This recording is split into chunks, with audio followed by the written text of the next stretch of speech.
안녕하세요. 오늘은 2023년 2월 26일입니다. 2월 달도 이제 마지막 주일입니다. 오늘 함께 나눌 말씀은 이 보배를 질그릇에입니다. 우리는 질그릇으로 흙으로 빚어서 이 땅에 태어난 그런 존재들입니다. 그러니까 우리 육체에는 사람들이 흠모할 만한 또는 하나님께서 기대할 만한 어떤 것도 없다는 것을 우리가 잘 알고 있습니다. 오늘 함께 나눌 말씀은 고린도후서 4장 7절 말씀입니다. 함께 읽겠습니다. 우리가 이 보배를 질그릇에 가졌으니 이는 심히 큰 능력은 하나님께 있고 우리에게 있지 아니함을 알게 하려 함이라. 아멘. 함께 기도하시겠습니다. 하나님 아버지 감사합니다. 흙으로 빚어서 질그릇인 저희들에게 하나님의 보배이신 예수 그리스도를 보내주셔서 이 땅에서 십자가에 못 박혀 죽게 하시고 그 피로 우리의 모든 죄를 용서하시고 그것을 우리에게 믿게 하기 위하여 성령을 보내주셔서 우리 안에 이 질그릇 속에 보배를 모시고 살 수 있도록 인도해 주시니 감사드립니다. 오늘 주일을 맞아 하나님의 말씀을 함께 나누는 시간입니다. 처음부터 끝까지 함께 해주셔서 하나님의 거룩한 뜻만이 나타날 수 있도록 도와주십시오. 이 모든 말씀 우리를 사랑하시는 예수 그리스도 이름으로 감사하며 기도드렸습니다. 아멘. 제가 오늘 본문 말씀을 다시 한번 읽겠습니다. 우리가 이 보배를 질그릇에 가졌으니 이는 심히 큰 능력은 하나님께 있고 우리에게 있지 아니함을 알게 하려 함이라. 우리는 하나님께서 흙으로 우리를 빚었다고 말씀하시고 있습니다. 그러니까 우리가 이렇게 만져보면 살도 있고 머리카락도 있고 속에 피도 들어 있고 뼈도 들어있고 내장 우리 눈에 보이지 않는 그런 것들도 있지만 그 모든 재질 원료가 흙이었다고 하는 것을 하나님께서 밝히고 있죠. 전에도 말씀드렸지만 저는 흙으로 이것을 만들 기술이 없어요. 그런데 하나님께서는 이 정도가 아니라 이렇게 사람, 동물, 곤충 저런 거 생각하면 신기하잖아요. 지난번에는 벌새라는 거 있잖아요. 벌새. 진짜 작거든요. 그게 새라고 어떻게 누가 잡아서 그걸 곤충으로 생각하지 않고 조류로 생각을 했는지 신기할 정도로 작은 새인데 그것이 이렇게 1초에 이 날개짓을 몇 번 한다고 하더라고요. 수없이 엄청나게 많이 해요. 근데 그런 것들이 이렇게 움직이는 것을 보면서 우리가 감탄하거든요. 그런데 그 정도는 우리 눈으로 보이잖아요.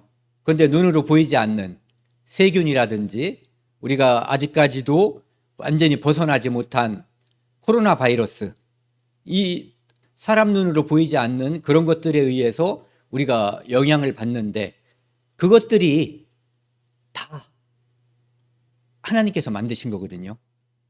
그것들이 이렇게 움직이고 역할을 한다는 것을 생각을 해보면은 하나님께서 지은 피조물 이것이 대단한 것이 아니라 하나님께서 얼마나 대단하신 분인가를 새삼 알 수가 있죠. 그리고 또 우리가 생각해 볼 수 있는 게 우주라고 하는 게 얼만큼 큰지도 몰라요. 그런데 그것을 만드신 분이 있다는 거, 그것이 저절로 됐다고 하는 것을 믿는 사람들도 대단하지만 하나님께서 만드셨다고 하는 것을 믿는 사람들은 더 대단한 거죠. 왜? 하나님은 그것이 가능하다고 하는 것을 우리가 오직 이 성경을 통해서 배우고 믿게 됐기 때문에 그것을 여기에 나 자신이 존재한다라고 하는 그 사실보다 하나님이 이 세상을 만들었다고 하는 사실을 더 믿는 거예요. 왜냐하면 우리는 시간이 지나가면 이곳에 내가 결심을 하고 이곳에 있고 싶어도, 존재하고 싶어도 시간이 지나서 뭐 몇 년 지나면 여기에 저도 없어지고 하우미도 뭐 한 200년 후면 여기에 모든 음식을 누군가가 다 갖다 주고 뭐 한다고 해도 여기에 존재하지 않게 되는 거죠. 하지만 그분, 우리를 만드신 하나님께서는 영존하시는 분이에요. 영생하시는 그런 분이시거든요. 그분이 우리를 질그릇으로 만들었어요. 질그릇은 그릇 중에서 별 볼 일 없는 그릇이거든요. 그런데 그 안에 보배이신 예수 그리스도를 품고 이 안에 모시고 살게끔 하나님께서 해주셨다는 거예요. 그러니까 질그릇은 형편없는 건데 그 안에 들어있는 내용물은 이 세상으로서 가치를 판단할 수 없는, 그러니까 온 세상을 다 주고도 살 수 없는 가치예요. 왜냐하면 그 가치는 하나님이신 분이 이 땅에 그 한 사람의 생명을 구원하기 위해서 이 땅에 오셨고 그 생명을 한 사람으로 위해서 버리신 거예요. 온 세상을 위해서 버리셨다고 하지만 실제로는 우리 한 사람 한 사람, 우리 하나하나 나를 위해서 돌아가신 거거든요. 그러니까 이 보배의 가치라고 하는 것은 우리가 늘 얘기하잖아요. 이것을 만약에 10,000원에 샀다면 이 가치는 10,000원이에요.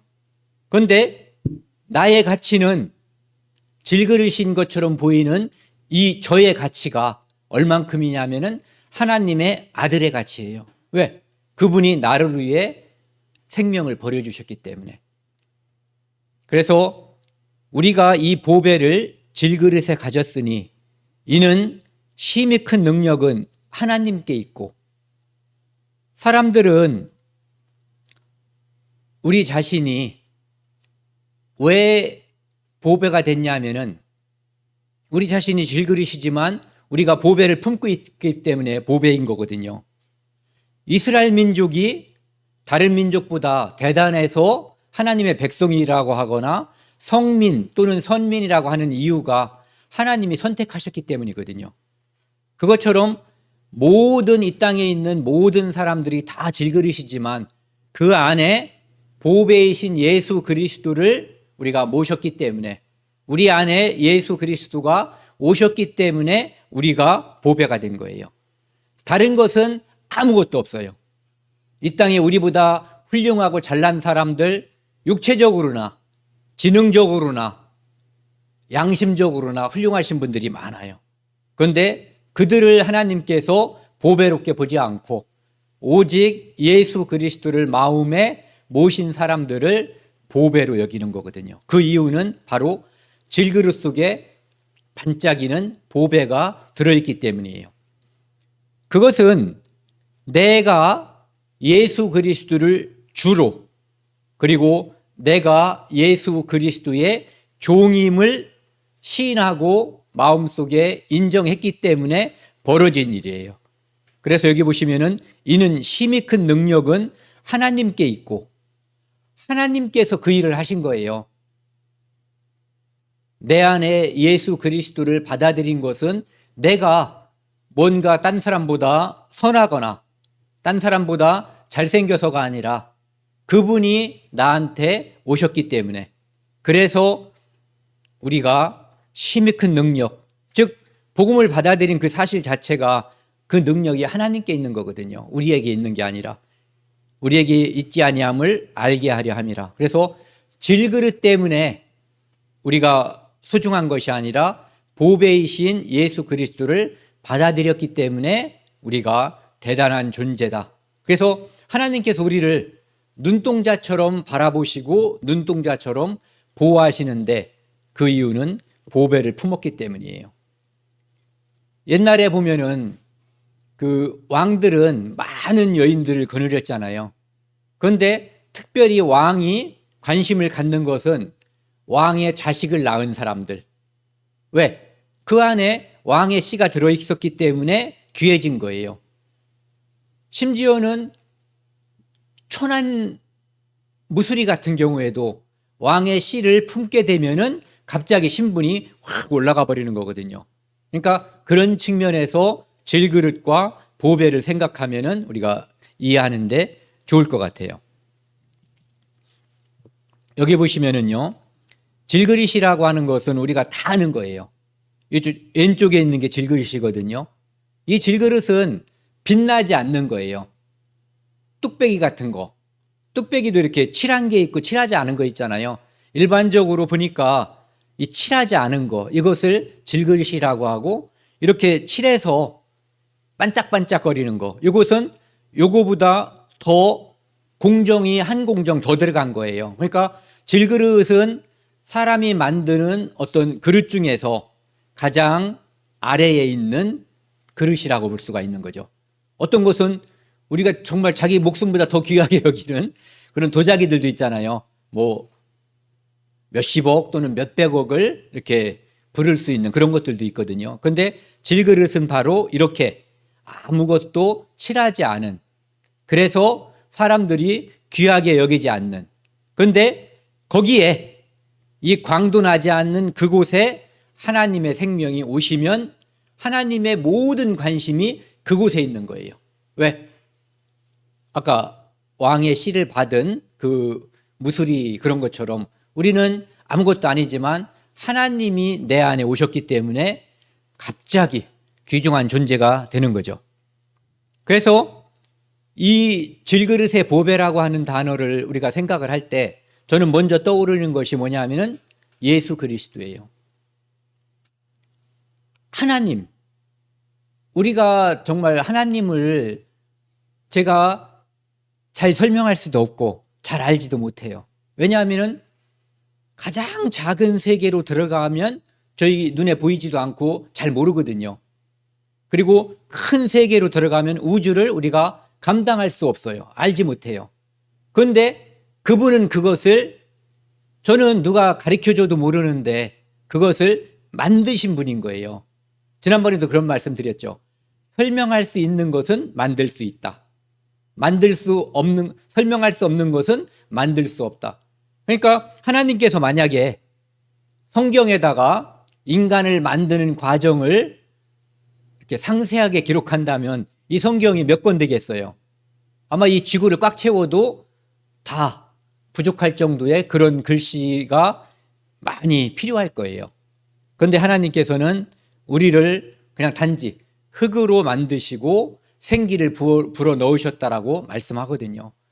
그렇게만 말씀하셨어도 우리가 나중에 그런 일이 있고 한참 지난 다음에 우리가 성경을 통해서 그분이 우리를 만드셨고 뿐만 아니라 우리 눈에 보이는 것과 보이지 않는 모든 세계를 그분이 만드셨다고 하는 것을 성경을 통해서 우리가 그 설명을 들을 때 성령이 함께 하심으로 인해서 믿어져 버리는 거예요. 그러니까 이것은 이 세상의 기적 중에서 가장 큰 기적이 바로 그거거든요. 우리가 하나님을 믿는다는 거. 예수 그리스도를 믿는다는 거. 그분의 십자가의 보혈로 내 죄를 그분이 다 용서했기 때문에 나는 더 이상 심판받지 않고 하나님의 자녀가 되고 그리고 영생을 얻을 자격을 그분이 주셨다는 거. 나는 질그릇인데 그분이 모든 것을 저에게 주셨다고 하는 것. 그것을 믿는다고 하는 게요.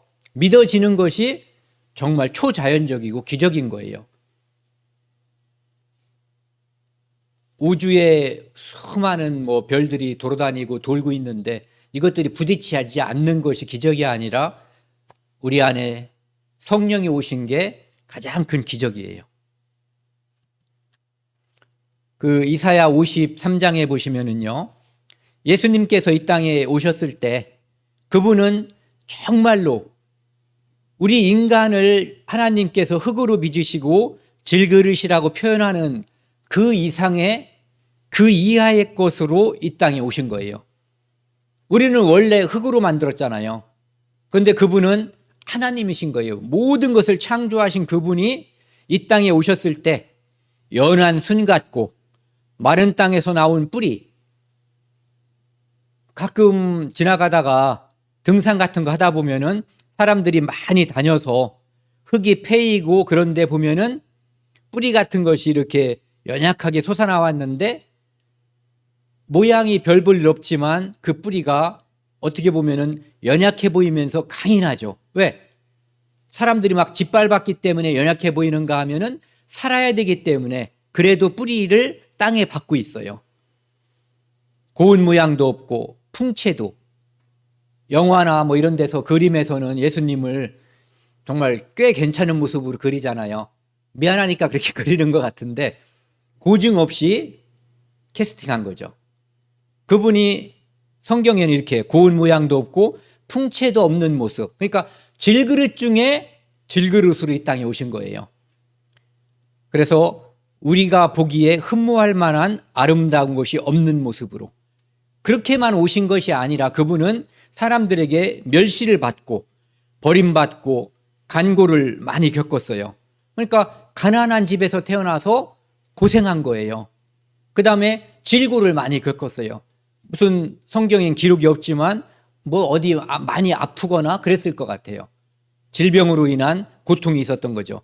그래서 사람들은 그 이웃 사람들, 심지어는 그 후에 태어난 마리아와 요셉의 아들들 또는 딸들, 그 동생이죠. 어떻게 보면은 그 사람들조차도 얼굴을 애면했어요. 동네 사람들도 다 애면했죠. 지가 무슨 하나님의 아들이야. 지가 무슨 그리스도야.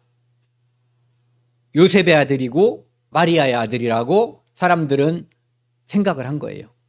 그리고 그 형제들을 우리가 아는데 어찌 자기를 하나님의 아들이라 하는고, 이렇게 평가절하한 거예요. 그런데 그분은, 그래서 사람들이 그에게서 얼굴을 가리는 것 같이 멸시를 당했어요. 멸시라고 하는 것은 낮게 보는 거잖아요. 하나님의 아들임을 알았다면 이렇게 봤겠죠.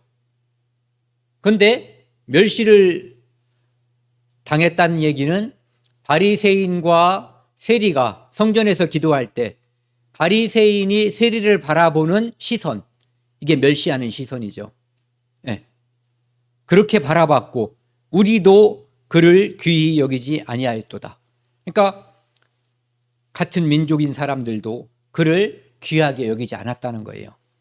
그러니까 그분이 돌아가시고 부활하시고 그때서 사람들 마음에 나중에 알게 된 거죠. 이분이 우리 죄를 용서하기 위해서 하나님께서 보내신 하나님의 아들, 그리스도, 메시아, 구세주라는 것을 알고 성령이 드디어 그들 안에 왔을 때 그들은 믿게 됐고 이제는 용감해졌어요.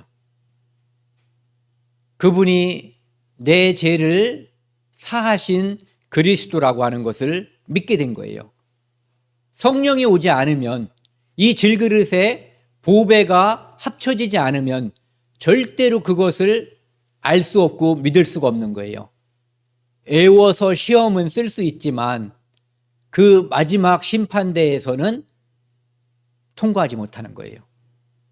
예수님이 공중에 다시 오실 때, 그때는 이 땅에서 성경을 가리키고 온갖 것을 다 믿음을 간증을 했어도 다 소용없어요. 이 안에 보배이신 예수 그리스도를 받아들인 사람, 하나님께서 주신 성령의 선물을 안고 있는 사람만 그때 함께 하는 거예요. 어떤 것도 그것을 대체할 수 있는 게 없어요. 이 세상에는 이 물그릇을 대체할 수 있는 게 있어요. 급하면 손으로 이렇게 떠서 마실 수도 있고, 뭐 그냥 직접 물에다가 입을 대고 마실 수도, 이렇게 흡입해서 마실 수도 있어요. 그런데 딱 하나 대체품이 없는 게 있어요. 예수 그리스도, 성령, 믿음, 영생, 이런 것들은 절대로 대체제가 없어요. 오직 예수, 오직 믿음, 그것만이 우리에게 영원한 것을 약속해 줄 수 있고 하나님께서 우리를 하나님의 자녀로 인정해 줄 수 있는 유일한 거예요. 그분이 이 땅에 태어났을 때 이 땅에 오신 것 자체로, 사람의 몸으로 오신 것 자체만으로도 질그릇 중에서 질그릇으로 오신 건데, 그분은 태어났을 때 어디에 누워졌냐 하면은 사람이 이렇게 잠잘 수 있는, 오늘날로 말하면 뭐 호텔, 여관 뭐 이런 데에서 잘 수 있는 그런 곳에 태어나서 누워진 것이 아니라 뭐 구유, 이게 말 구유인지 소 구유인지 모르지만 구유에 누워진 거예요. 구유는 우리가 아는 것처럼 짐승이 밥을 먹는 그릇이에요. 그것은 우리가 더럽거나 사람이 거기다 밥을 주면은 일반적으로 사람들은 밥을 먹지 않는, 짐승이 가축이 밥 먹는 그릇이란 말이에요. 그런데 이분이 누구냐면은 하나님이에요. 하나님. 이 땅에 오셨을 때는 사람들이 몰라봤지만 그분은 지금 질그릇으로 오셨고, 그리고 더 낮아져서 사람들이 잠자는 곳이 아닌 짐승이 밥 먹는 그 구유에 태어나자마자 누워진 거예요. 그러니까 이분이 이 땅에 오신 이유가 바로 질그릇 속에 들어가기 위해서 이 땅에 오신 거예요. 그리고 마침내 그 질그릇을 깨므로써 인류를 구원하기 위해서, 아니 여기 있는 우리 각자 한 사람 한 사람을 구원하기 위해서 그 질그릇을 깨서 피 흘리시고 그 피로 말미암아 모든 사람들을 구원하기 위해서 이 땅에 오신 거죠. 그러니까 이 땅에 우리 육체인 이 질그릇을 굉장히 소중하게 여기잖아요. 오늘 아침에 일어나서도 이 질그릇을 단장하고 다 오셨을 거예요. 그런데 이 질그릇 속에 들어있는 보배를, 양식을 주거나 그런 일에 사람들이 깜빡깜빡 잊어버릴 때가 많아요. 왜? 눈에 보이는 것을 굉장히 많이 소중하게 여기거든요.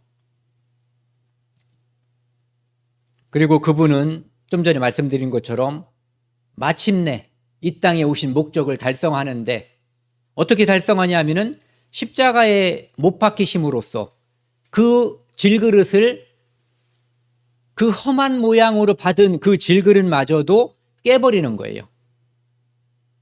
못 박혀서 구멍이 뚫리고 채찍에 맞음으로 상처를 입고 가시면류관을 이 머리에 씀으로써 찔리고 트어지고 찢어지고 구멍이 남으로써 그 모든 상처에서 피를 흘림으로써 하나님의 대속법을 완성하는 거죠. 어떻게? 피 흘림이 없은즉 죄사함이 없느니라. 피가 죄를 사하느니라. 그래서 우리 모두의 죄를 용서하기 위해서 그분은 십자가에서 못 박힌 거예요. 그래서 그 사건을 미리 바라본 세례 요한, 침례 요한은 이렇게 얘기했죠. 보라, 세상 죄를 지고 가는 하나님의 어린 양이다. 그리고 사도 바울은 우리의 유월절 양 그리스도께서 희생됐다라고 증거하고 있어요. 그러니까 이 십자가에 달린 세 사람이 달렸는데 가운데 있는 예수 그리스도는 자기 질그릇을 깨므로써 좌우에 있는 강도뿐만 아니라 모든 인류의 죄를 대속하기 위해서 질그릇이 부서진 거예요. 양쪽에 있는 강도들은 자기의 죄로 말미암아 그 질그릇이 깨진 거죠. 이것은 하나님께서 죄의 싹슨 사망이라고 하는 그 형벌을 이루는 현장이었어요. 죽음의 모습은 다 다르지만 우리도 이 땅에 태어나서 언젠가 한번 죽을 거예요. 이 육체가 어떤 모습으로 파괴될지는 몰라요. 하지만 분명한 것은 이 육체를 우리가 아무리 소중하게 여겨도 이 육체는 분명히 파괴된다는 거죠. 깨질 거예요. 그래서 이 육체에 많이 투자하면 나중에 아깝다 이 생각이 많이 들 수 있어요. 이거는 하나님께서 투자하라고 주신 게 아니라 많이 깨라고, 그렇게 함으로써 그 안에 있는 보배가 밖으로 많이 드러나라고 주신 거예요. 마치 기드온이 항아리 속에 횃불을 넣고 이제 미디안과의 전쟁을 할 때 항아리를 깨잖아요. 항아리를 깼을 때 드디어 횃불이 밖으로 드러났잖아요. 그것처럼 우리 육체가 많이 깨지면 깨질수록 그리스도는, 보배는 밖으로 많이 더 드러나게 되는 거죠. 우리는 고집이 있어요. 물론 저도 고집이 있고요. 그래서 내가 가지고 있는 생각, 내가 가지고 있는 이 아집, 욕심, 이것을 자꾸 안 버리고 이거를 잡으려고 그래요. 이걸 잡으면 이것은 육체의 욕심이거든요. 이것을 놓으면 놓을수록 내 안에 있는 그리스도가, 보배가 빛이 나는 거고, 내가 이걸 잡으면 잡을수록 빛이 가려지는 거죠. 제가 몇 가지 그림을 준비했는데요. 그림 보이시죠? 이것은 대답을 해 주셔야 돼요. 어떤 게 보이시나요?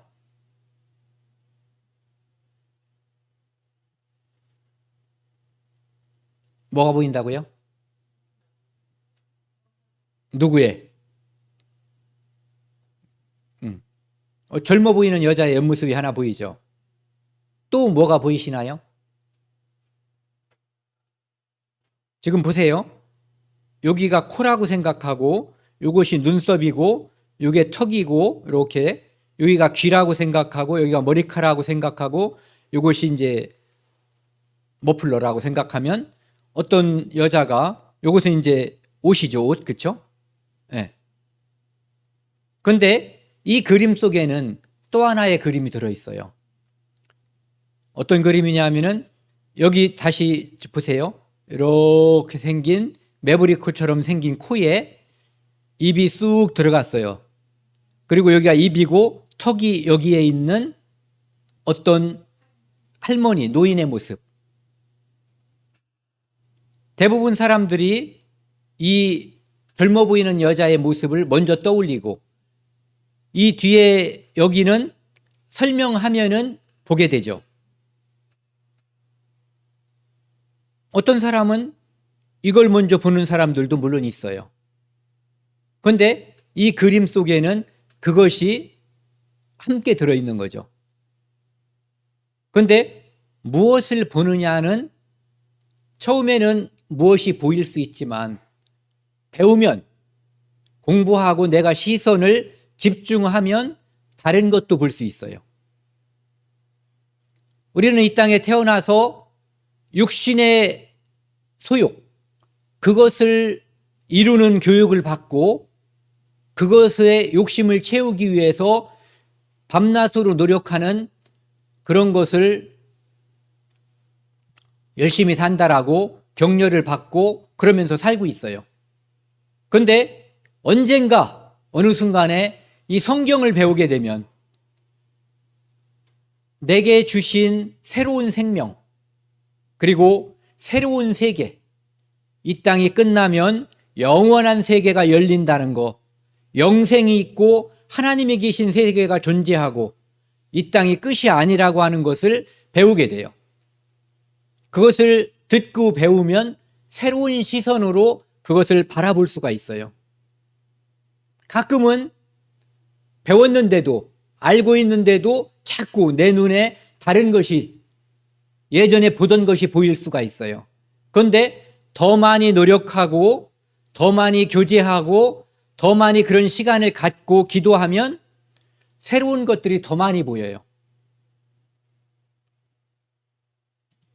이 그림에선 무엇이 보이나요?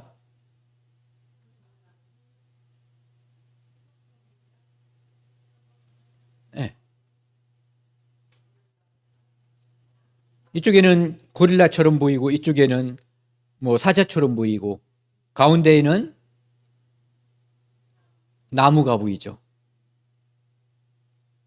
좀 전에 그 그림을 보여드렸기 때문에 뭔가를 새로운 걸 찾아야지 이렇게 생각을 해서 이게 쉽게 두 가지가 지금 다 들어오는 거예요. 그게 교육의 효과예요. 좀 전에 이미 연습을 한번 했기 때문에. 우리가 구원받으면 끝이 아니라 성경을 계속 배우고 함께 교제하고 나누는 이유가 바로 그런 거거든요. 알면 새로운 시각이 보이고 그 새로운 시각을 통해서 바라보면 더 많은 것을, 더 은혜로운 것을 우리 안에 배우고 느낄 수가 있어요. 그러니까 은혜 위에 은혜라고 하는 것이 한 번 구원받고 끝이 아니라 삶에 있어서 하루하루가 하나님께서 우리에게 주는 그 은혜를 느끼면서 사는 거예요. 그런데 눈을 닫아버리면 그때 그 한 번 받은 구원, 그것마저도 희미해져 갈 수가 있는 거예요. 30번이라고 세 번째 거예요.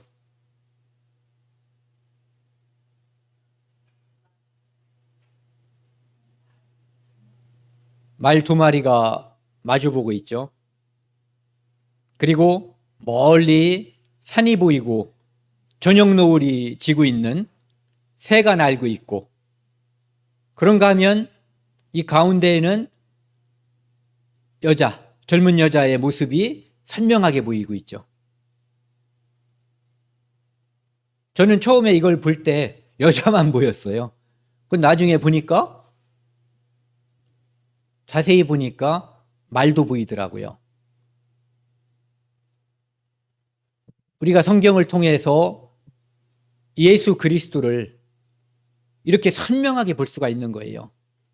그리고 하나님의 나라, 영생을 선명하게 볼 수가 있는 거거든요. 이 그림을 다음에 언제 다른 곳에서 보게 되면은 분명하고 선명하게 이 그림이 무엇과 무엇을 나타내 주는지 분명하게 알 수가 있어요. 그래서 우리는 성경을 자주 읽고 교제도 자주 하고 그래야 될 필요성이 있는 거예요. 한 번 듣고 한 번 지나가서 다 알고 그 믿음이 계속해서 끝까지 좋은 상태로 유지되는 경우는 별로 없거든요.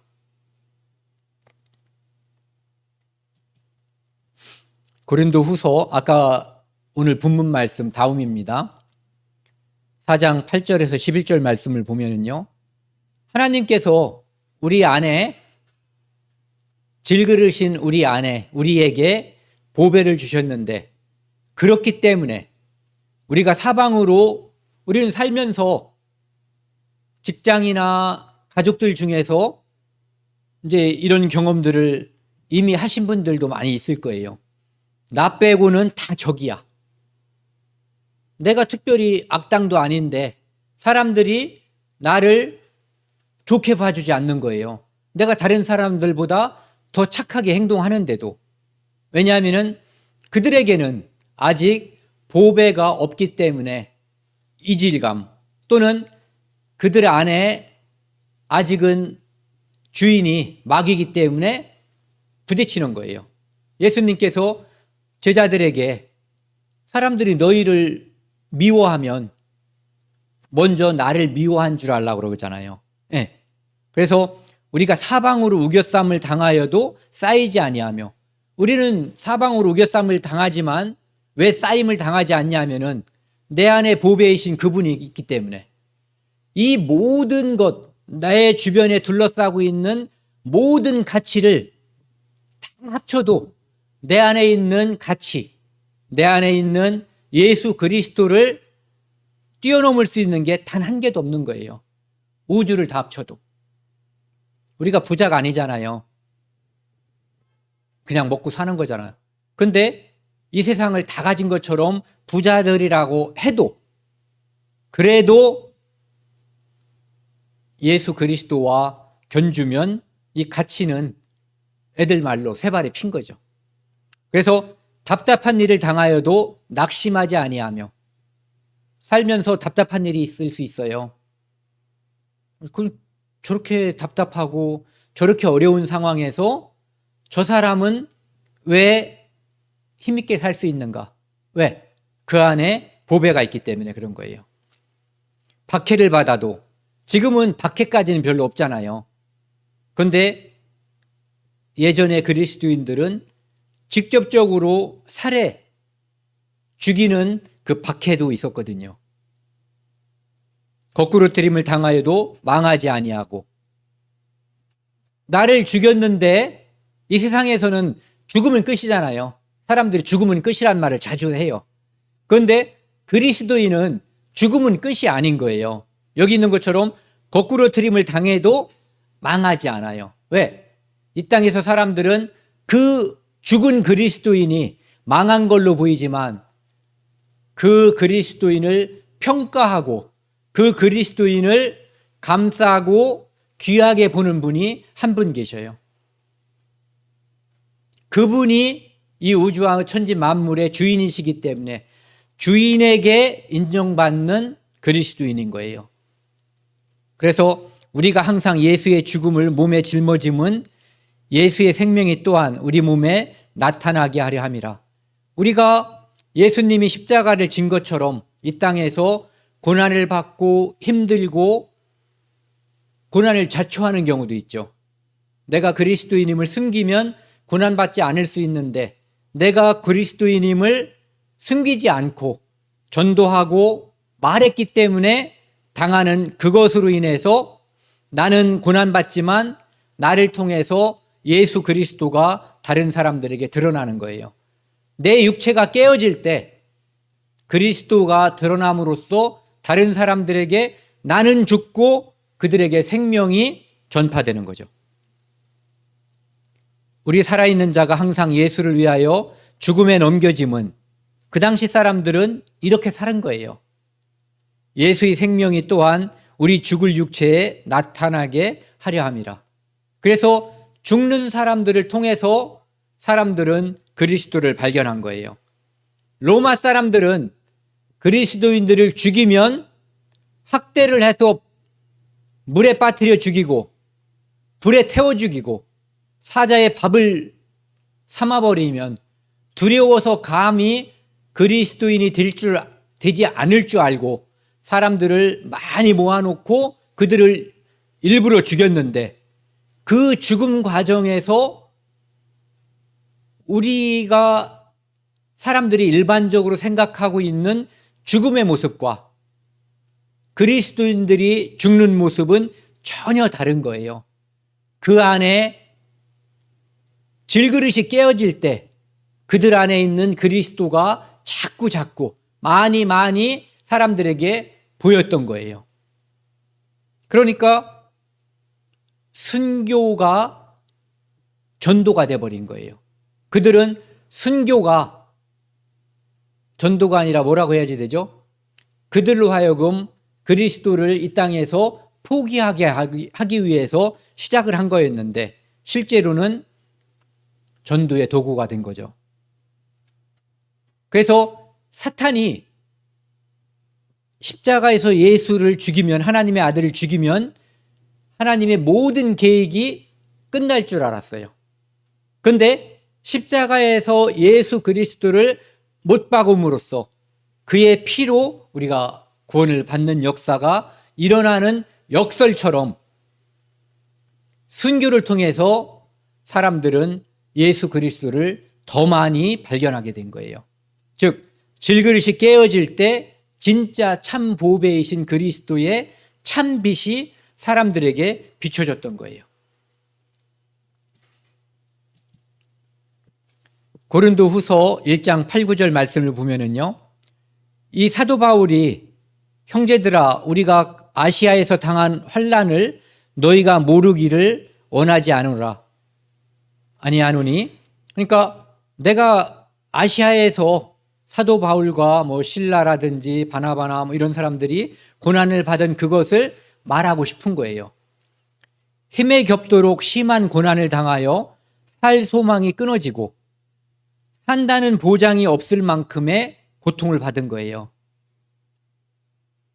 동족의 위험, 유대인들이 죽이고, 그러니까 모든 사람들이 그리스도인을 다 적으로 돌렸어요. 로마도 죽이고 동족인 유대인도 죽이고 또 거짓 선지자들, 가짜 그리스도인들도 사도를 핍박했어요. 그래서 산다는 소망이 없었을 때, 그때 9절 보면은요, 같이 읽겠습니다. 우리는 우리 자신이 사형 선고를 받은 줄 알았으니 이는 우리로 자기를 의지하지 말고 오직 죽은 자를 다시 살리시는 하나님만 의지하게 하심이라. 그러니까 질그릇을 의지하지 않고 내 속에 있는 그리스도를 의지하게 하기 위해서 하나님은 우리를 그 당시에 그리스도인들을 사형 선고를 받은 것처럼 매우 위중한 상황에 항상 놓이게 했다는 거예요.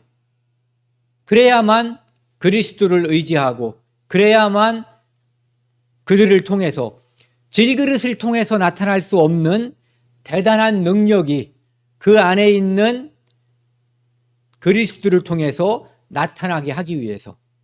그래서 그들은 자기 자신은 죽고 그리스도는 살게 함으로써 자기 자신은 죽고 다른 사람들이 그리스도를 발견하고 믿게 하는 그 기적과 같은 일들이 벌어졌던 거예요.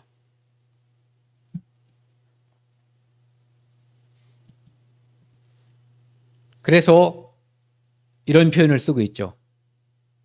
사망은 우리 안에서 역사하고, 사도들은 죽음을 늘 맞닥뜨리는 삶을 사는 거예요. 그런데 그것을 죽음을 각오하고 하나님 말씀을 전하니까 생명은 너희 안에서 역사하느니라. 죽음과 생명이 동시에 존재하는 거예요. 예수 그리스도의 십자가의 죽음이 우리의 영생으로 연결된 것처럼 사도들의 사망이 다른 생명체들의 탄생으로 연결됐었던 거예요. 15절 같이 읽겠습니다. 이는 모든 것이 너희를 위함이니 많은 사람의 감사로 말미암아 은혜가 더욱 더하여 하나님께 영광을 돌리게 하려 함이라. 그러니까 우리가 살면서, 그 다음에 그 당시에 사도들이 살면서 사람들에게 죽음을 각오하고 그 삶을 복음을 전하고 그렇게 산 것은 결국은 하나님께 영광을 돌리기 위한 거였거든요. 하나님께 영광을 돌린다는 표현을 저도 써본 적이 있고 다른 그리스도인들도 자주 쓰는 표현에 속하거든요. 기도할 때도 쓰고. 그런데 하나님께 영광을 돌린다고 하는 그 말씀은 쉽게 표현하면 이런 뜻일 것 같아요. 뭐냐면은 질그릇을 감추고 보배가 드러나게 하는 삶. 그러니까 질그릇은 깨져야 하는 거고 질그릇의 속성은 깨지는 거예요. 그리고 질그릇은 깨지면 그만인 거죠. 그런데 하나님은 이 질그릇의 깨짐을 통해서 이 질그릇을 다른 것으로 평가해 주는 거죠. 그 안에 있는 보배로서 우리를 평가해 주시는 거예요. 여기 보시면 사람들이 다 좋아하는 선물 상자 박스가 있어요. 어떤 선물 상자는 너무너무 이쁘고 아름다워서 뜯기가 아까운 그런 것들도 있죠. 그래서 우리가 아까 처음에 이 육체를 너무 아름답게 가꾸지 말라는 거예요. 거기에 마음을 뺏겨버리면 이거를 가꾸느라고 너무 아까워서 이게 깨질까 봐 여기에만 맨날 처바르고 뭐 이렇게 거기에 관심이 많은 거예요. 그런데 이 안에 이 포장이 아무리 그럴듯해도 이 안에 있는 내용물이 더 좋겠죠. 뭐 대단한 것 속에다가 나무젓가락 하나 넣어가지고 선물이라고 주면 그건 싸우자는 거죠. 그러니까 일반적으로 이 포장보다는 안에 있는 내용물이 훌륭한 거예요. 그런데 이 포장이 아무리 멋있어도 이것이 뜯어져서 깨져야만 안에 있는 내용물이 드러나게 돼 있는 거죠. 그래서 우리는 선물을 받으면 이걸 뜯게 돼 있어요. 뜯어야만 이 안에 있는 것이 드러나게 되죠. 여러분들 이런 선물을 받고 싶은가요? 깜짝 놀랄까 봐. 여기 있는 좌측에 있는 거 있잖아요. 제가 인터넷에서 찾아봤는데 이 무색 다이아몬드가 303억 원에 303전이 아니라 303억 원에 거래됐대요. 그리고 요 옆에 있는 블루 다이아몬드는 642억에 거래됐다고 그래요. 그러니까 이 포장보다 이 안에 있는 내용물이 압도적으로 대단한 거죠. 근데 이것들이 아무리 대단해봤자 우리가 하나님 나라에 가면은요, 12보석이 진창으로 깔려 있는 거예요. 그것은 지금 우리에게는 질그릇인 내게는 보석이 대단해 보이지만 진짜 보배인 예수 그리스도와 함께하는 그 나라에서는 보배는 우리 주변에 쉽게 말하면 건축 자재로 쓰이는 뭐 이런 거 저런 거 이런 것처럼 그냥 거기에 쫙 깔려 있는 거예요.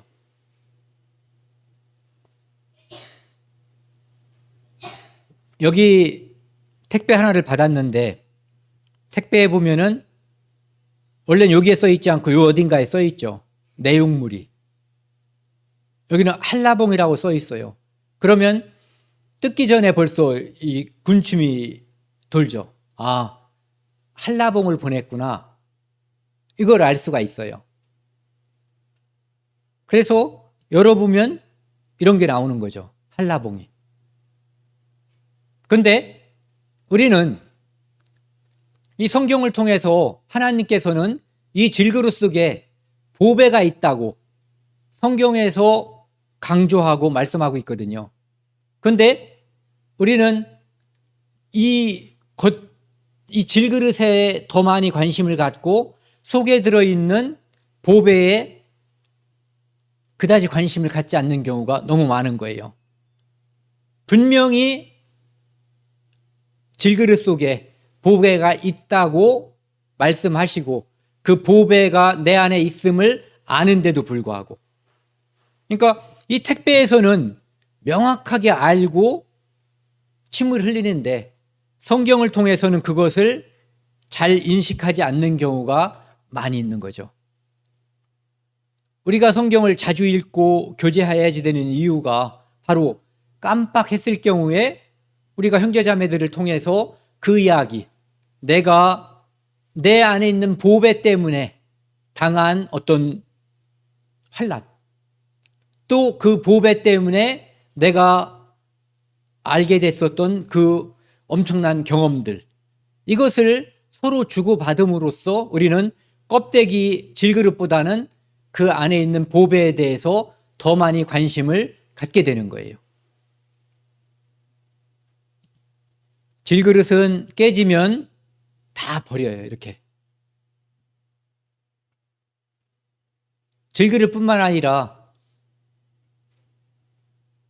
멋있는 도자기도 깨지면 버려요. 그러니까 흙으로 만든 것은 결국은 흙으로 돌아가는 거예요.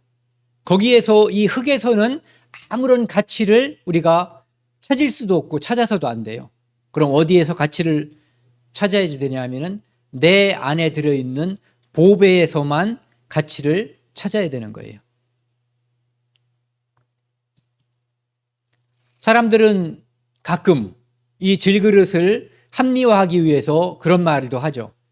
아이, 그래도 내가 건강해야 뭔가를 주님의 일을 할 수 있는 거 아니냐. 또는 내 그래도 뭔가 재물이 있어야 주님의 일을 할 수가 있는 거 아니냐. 또는 뭔가 내가 머리에 든 게 있어야 뭔가를 할 수 있는 게 아니냐. 이렇게 변명을 할 수가 있어요. 그런데 실제로는 그것을 갖춘 사람이 주님의 일을 하는 것이 아니라 지금 주님의 일을 하는 사람을 하나님은 귀하게 보는 거예요. 그리고 갖춰져서 일을 한 사람은 별로 존재하지가 않아요. 하나님은 원래 별 볼 일 없는 존재들을 골라서 하나님의 일을 맡기시는 거예요. 네. 이 고린도후서 12장에 보시면은요, 사도 바울이 하나님께 기도했어요. 저는 이 기도가 합당했다고 봐요. 하지만 하나님은 3번이나 사도 바울이 죽은 자에게 안수하면은 살아나게도 했었던 사도 바울이 하나님께 2번 아니라 3번이나 기도했는데, 똑같은 내용을 3번 기도했는데 안 들어주셨어요. 뭐냐면은 몸에 가시라고 하는 사람들은 안질이었을 거라고 하는데 어쨌든 질병이 있었던 거예요. 그래서 그것을 위해서 하나님께 기도했는데 하나님이 안 들어주셨어요. 왜? 이는 나를 쳐서 너무 자만하지 않게 하려 하심이라. 사도 바울이 죽은 자도 살렸어요. 하나님이 살리신 거죠. 그런데 사람들은 사도 바울이 살린 것처럼 사도 바울을 주목하게 되죠. 그래서 사도 바울이 혹시라도, 사도 바울은 살면서 그렇게 살지 않았는데 혹시 높아질까 봐, 질그릇이 자기가 마치 보석인 척 할까 봐 하나님이 그를 낮게 그냥 둔 거예요. 그 안에 은혜가 머물도록 하나님께서 은혜를 주신 거죠. 네. 그래서 이것이 내게서 떠나게 하기 위해서 3번 기도했는데 9절 천천히 한번 같이 읽어보겠습니다. 나에게 이르시기를 내 은혜가 내게 족하도다. 이는 내 능력이 약한 데서 온전하여 짐이라 하시니라.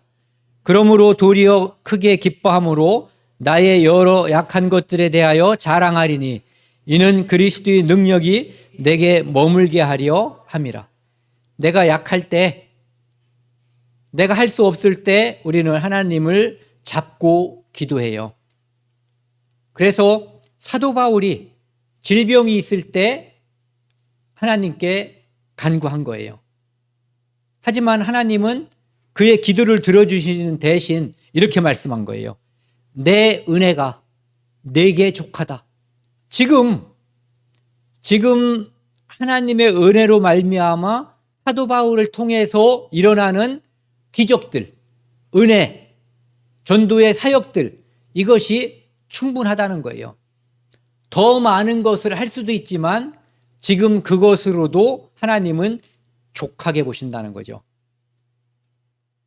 몸이 건강해져서 무엇을 할 수 있는 것보다 현재 그 상태에서 하나님께 기도하고 그리스도인으로서 자기 육체를 깨고 그리스도를 드러나게 하는 그 삶, 그것이 고귀하고 그것이 중요하다라고 말씀하시는 거예요. 그래서 약한 것을 자랑한다는 것은 약한 사람만이, 약한 그리스도인만이, 자기를 약하다고 생각하는 그리스도인만이 하나님을 믿고 의지하고 기도하는 거예요. 그랬을 때 그리스도의 능력, 강함이 나타나게 되는 거죠. 우리 인간은 다른 사람을 절대로 설득하거나 뭔가를 할 수가 없어요. 절대 못해요. 그런데 언제 가능하냐면은 내가 하나님께 기도할 때 하나님께서 역사해 주시면 강철 같은 우리 아버지도, 또는 정말 철대문과 같은 우리 할아버지도 그 안에 예수 그리스도의 은혜가 머물게 되는 거예요. 내가 할 수 있다라고 생각하고 아무리 설득하려고 해봤자 부딪히고 감정만 상해요. 그 능력을 의지해야 돼요. 여기 보시면은, 그래서 고린도후서 12장 10절 보면요, 이거 같이 읽겠습니다. 그러므로 내가 그리스도를 위하여 약한 것들과 능욕과 궁핍과 박해와 곤고를 기뻐하노니 이는 내가 약한 그때에 강함이라. 내가 다른 사람들에게 업신여김을 당할 때, 몹시 가난할 때, 다른 사람들이 못 살게 굴어서 내가 힘들 때, 그리고 너무 곤란하고 괴로움을 당할 때, 그때 그것을 기뻐한다는 거예요. 이유가, 이는 내가 약한 그때에 질그릇은 깨지고 질그릇은 사라지고 보석, 내 안에 보배가 드러나기 때문에 그런 거예요. 여기 보시면 이 질그릇을 자랑하던 사람들, 이 사람들이 자랑했다기보다는 다른 사람들이 와, 대단하다, 이분의 이 육체, 건강미는 전 세계 사람들이 다 알던 그런 모습이었어요. 그런데 지금은 75세가 됐고 심장병으로 주기적으로 병원에 드나들어야 되는 그런 모습이에요. 이분은 전 세계의 많은 사람들이 이렇게 아름답고 이렇게 그런 모습으로 인식하고 부러워했었던 그런 모습이죠. 그런데 이분이 이제 이렇게 늙은 모습이었다가 1993년 1월 달에 이미 하나님 나라로 갔죠. 그 모습이 우리의 육체가 이만큼 됐나요? 이 정도? 이 정도 돼도 시간 지나면 별 볼 일 없게 되는 거예요. 그러니까 여기에 투자하면 늘 쓸쓸함을, 그래서 사람들이 죽기 전에 그런 말 하잖아요. 인생이 허무하다고. 왜? 깨지는 거에다 투자를 했기 때문에 허무한 거예요. 깨지지 않는 것, 변하지 않는 것, 영원한 것, 거기에 투자하면 흙은 여전히 흙으로 돌아가고 우리 영은 하나님께 돌아가기 전에 하나님을 기억하라고 말씀하시거든요. 전도서에서. 우리는 흙에 투자하면 안 돼요. 이것은 깨지고 사라질 것이고 변하는 거예요. 하나님께서 우리에게 주신 이 안에 보배가 있거든요. 거기에 우리 마음을 둬야 되는 거예요. 그래야 우리가 살면서도 허전하지 않고 하나님께서 우리를 부르시는 그때 정말 홀가분하게 이 땅을 떠날 수 있을 거예요. 사도 바울처럼 내가 모든 사람의 피에 대하여 거리낌이 없는 그런 모습으로 갈 수가 있겠죠. 제가 자주 인용했었던 말씀 한번 같이 읽겠습니다. 계시록 21장 4절이요. 모든 눈물을 그 눈에서 닦아주시니 다시는 사망이 없고 애통하는 것이나 곡하는 것이나 아픈 것이 다시 있지 아니하니 처음 것들이 다 지나갔습니다. 우리에게 질그릇을 통해서 이 땅에서 우리에게 주신 그 모든 것은 다 지나가 버리고 거기에서는 하나님은 아무런 가치도 우리에게 인정하지 않아요. 우리 안에 주신 보배, 우리 안에 계신 예수 그리스도, 우리 안에 있는 성령, 그것을 통해서만 하나님께서는 우리를 판단하고 우리를 대우해 주실 거예요. 육체는 공술의 공수고, 하지만 하나님 나라에 우리가 반드시 가지고 가는 게 있어요.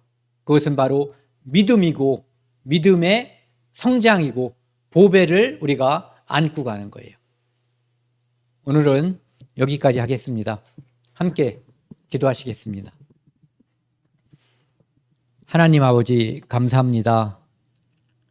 오늘 이 보배를 질그릇에라는 주제로 하나님 말씀을 함께 상고했습니다. 우리 육체는 점점 낡아지고 결국은 깨질 것입니다. 하지만 하나님께서 우리 안에 넣어주신 예수 그리스도, 이 보배는 영원하고 깨어지지 않고 늘 빛을 발하고 있다는 것을 알고 있습니다.